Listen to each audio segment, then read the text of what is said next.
Welcome to Not Milk Never Milk. Subscribe if you're lactose intolerant.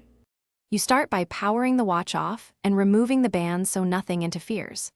Once done, gently heat the perimeter for 20-30 seconds to soften adhesive. Make sure to move the heat source continuously. Use a small suction cup to lift the screen edge and slide a plastic spudger in. Avoid metal tools. You'll only open enough to access internal screws and the battery connector. This first careful separation prevents cracking the display and sets you up for safe component access.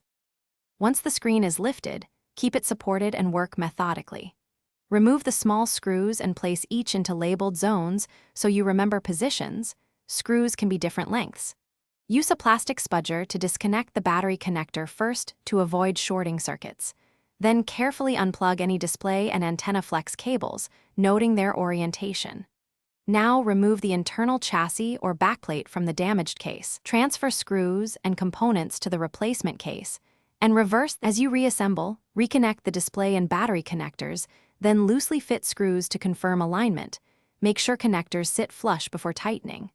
Once aligned, press the screen evenly into the new case or apply fresh adhesive strips. Avoid trapping cables. Power on the watch to verify touch, display, sensors, and charging. If something fails, power down and recheck the battery connector and flex cables for proper seating. Ensure no screws are missing or stuck under cables, and retest.